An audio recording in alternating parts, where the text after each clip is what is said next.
Mere Professor Achonacho, the Ogbuleta of Uroboland, Mere Studio Nonena. Urobo mewa niere, nera wa Urobo, eye mere lute, he was a bro. Olu genana, UP Urobo, kwa mireke Rurupa. Wanyeni UP Urobo, aye hara, Urobo ejo bivo ruru.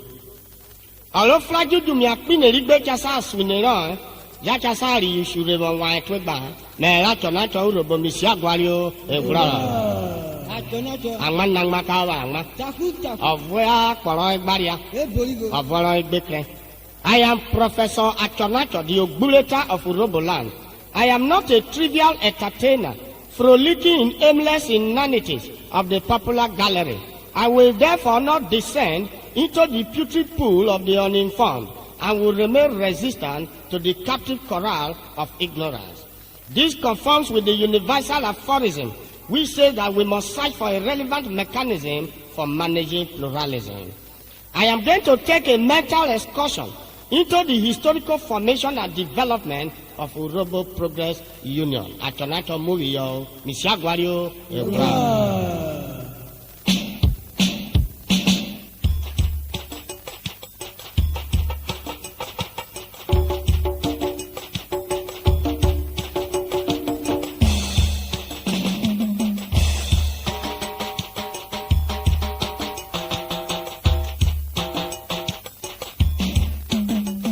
Ojewe,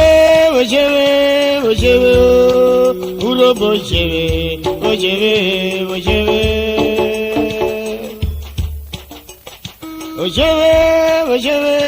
Ojewe, Urobo Ojewe, EUP Ojewe now,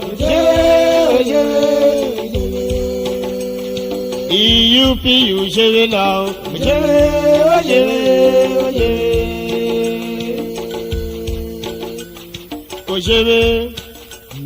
Ojewe, Emalurobo, Emamalika, Ako Unija, Isako Klabo, Ini Koluroba, Agwari Genem Hell, Ini Koluroba, Adanene, Iyulalurobo, Ini Koluroba, Apuye Klabo, Now Beburiko, Ini Koluroba, Aga Club 41, Major Baby Club 40, Major Club 30, Opanobo Hell, Ini Koluroba, Agame Hell, Ini Koluroba, Aganene. Mudia Galurobo, Ini Koluroba, Elura Tuko, my Burisapele, Ini Koluroba, Awaka, one wenene, Ukokorakona, Ini Koluroba, Ediri Klabo, Ini Koluroba, Mama Klabo, my Buri Wario, Ini Koluroba, Eja Koyo, my Buri Bini, Ini Koluroba, Awaka, Kodel and Achamemo, Eyen and Maggie, Mayoka, Ewu never come, Ini Koluroba, PTD, Petroleum Tanker Driver, Every Wario, Ini Koluroba, Awaka, Club 21, Abraka Club 21, Ini Koluroba, Ameyoka, Equatoria, Ojewe,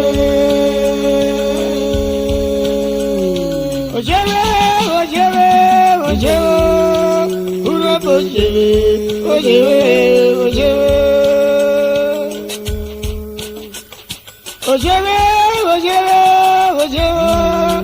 Urobo Ojewe, EUP Ojewe now, EUP Ojewe now, Ojewe. Agwayo, Adanene, Urobo Wanwe, Mevelato Natorapa Marile, Emela Bebeno, Uvoka Cabono, Emela Topacoromo, Aludena Mera Rena, Ejuroboya Balo, Iupi Urobo, Waka. Atoria, Uperi 1931. Ukuyo ile Chief Mukolombo, Kayi President General, let's soir. Adam Mukolombo, Wakobi Rolowia.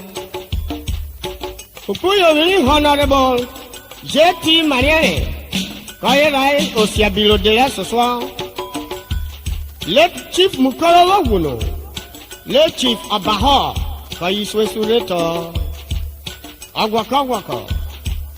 Ukuyowi ile Chief Okpodo Kairesu Abahawo nonwa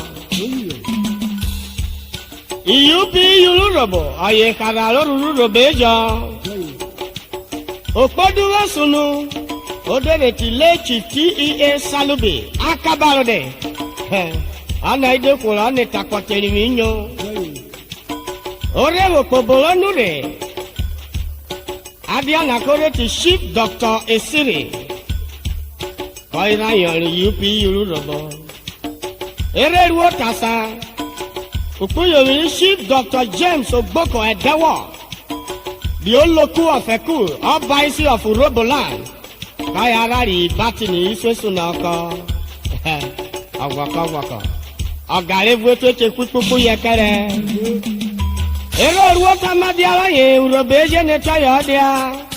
Enwene mukorare diako. Asara kiewana. Chief General Ejo. Kayi Swesunareto. Wagwani toma urobo. Ewelole nugebrite janeko kadiako biko boirulole. An adventure of the goat to the den of the lion. Such a goat will not be alive to tell the story of what transpired. Ewari yupi yuomunu Omakoni likwolu robo kaine romo Ane kwagbe yomurobo Ani kwori mupa urobo Ane kai yami tuitayo Ekbong yaro genuku Kenyere kpiruo Asara ero romo Keti ya edata Ani zono kem in thy purposes In thy Julius in thy dome Ano kwayota ne mupa urobo Ano fomero solo kayo guwi yo Urobe toyo dia, era bwebu, riko pawani urobo achona choka vunu tayo. Olu robo da asa, ore bie ma urobo kaloma. Ayo boke wa ebiriwo. Ode we vlanetino, etini we shefia. Esi ro babo oboju gbero bare. Urobo wa ware toma. Obotuno ko ra donure, jeje tunwe mi o. Wa eturi mi agware yo urobe eje. Wejo yana bo ware Alorwese yana Ijobi na vosa. The man who wants to purchase affection through benevolent actions is always to be disillusioned by the experience of human ingratitude. Ikwoge nukuko etani phonogrammi that communicate Urobo anokoko gbe nyokwo agbetevu kiwirigere Ikwoge nuku ni no furious in that furo Etokwele Je eworwe tiana Emaru robe adaba itoma Eroma vuoko Adiaro ko de na wa na mi vuono ko ke sheti oto asana me roma shefia ame jolu robo no ore were fakọ ye wiyo ikola genuku ni for die wrong ani rume mubuno ko ma be ke ro na wa urobo wa gware toma ibi grepepo me ka ya baru iru ino no alore te tiana akpineribe phase 2 agwari obolowa Rawa ke na pine evuri shosho Owi aroboro rusi neri shoshi koyo gera Agwaka Atona toke muri yo Meya barwa Misi agwayo Ewura Jesus died for us Jesus died for us And he rose from the dead Jesus died for us And he rose from the dead. Jesus died for us. Jesus died for us, and he rose from the dead. Jesus died for us, and he rose from the dead. Akpineri gbejo munebia, ko peri sokoro kidi akere kono ni je yo tori dead and rose. Okona kovere no guru ode venushi. Awafu bolo riri uge, akpineri gbede ke munebia re, ekwa kwari gbeda kwarwo bara, oda karowi yo we fari gbe uri oke, oda kero ni shoshe eva, uri gbe ko yo munebia, akpine ko munebia. E okoju Yesu wu kaware wo de jibrenushi e okoju Kasi wu kaware wo de jibrenushi e okoju Ama gane wu kaware wo de jibrenushi e okoju Ujeyo e okoju Akpine e okoju Ora sware e okoju Ifevu ekojo, emorogene ekojo, ubiesha ekojo, agwibere akọ ekojo. Jesu ku kaware ode jibenushi ekojo. Amorogene ku kaware ode jibenushi ekojo. Ujeyo ekojo, akpine ekojo, ara swale ekojo.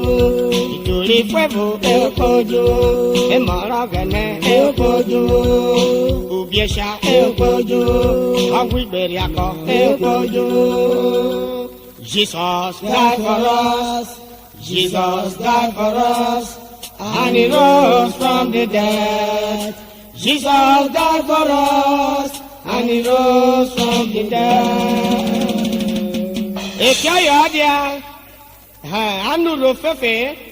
Nacho, Liuvenana Wakpemi Double Chief Godwin Ememu, the Sena of Agbaro Kingdom, the Managing Director of Rigom Services Limited, Olorogu of Agbara Kingdom.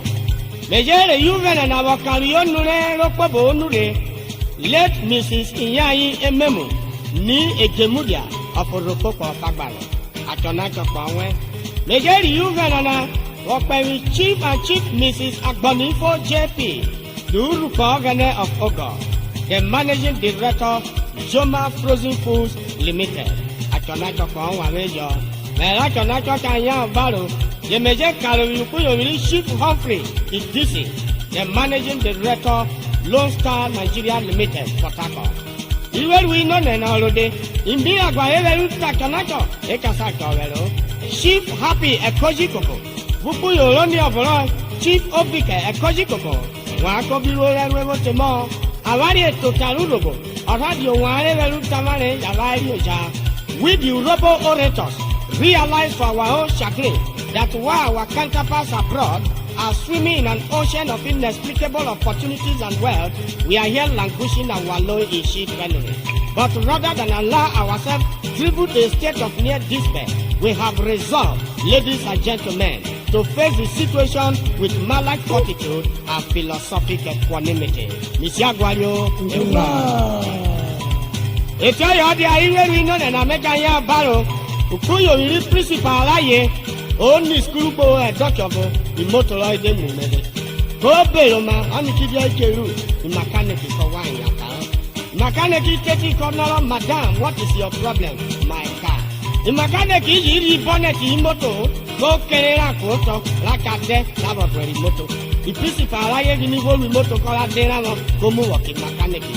Makaneki bako yoniru onwoto obugasa roke biera wona wiye buri moto makaneki konyari ani moto ofukori mepisi karaye karo wi makaneki ekobie idiot imbecile a good a yahoo nefarious idiot will you get out of my sight hey our bob you put your makaneki orevule ofukori mu makaneki madam die isowu bekwede kiye yusi wona o pebe won yo nori ai wo mu we bob na you want to measure your local measure to you are a radiator, an engine oil like you.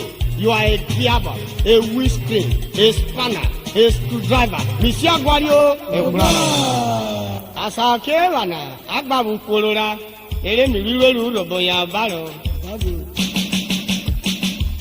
Mary Juvenana, Wọ́pẹ́rẹ́ Double Chief Austin Itimi.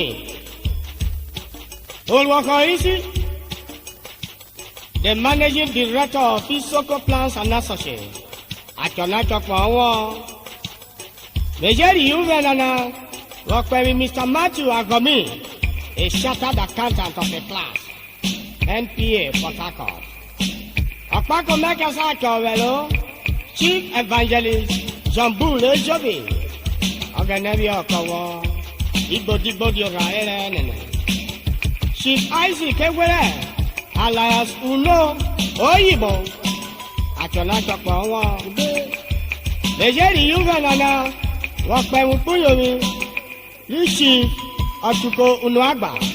The Onekirigo of Agbo. Kẹ̀kẹ̀kẹ̀. Ọ̀wọ̀kọ̀wọ̀kọ̀. Méjèèjì yìí wẹ̀ nana.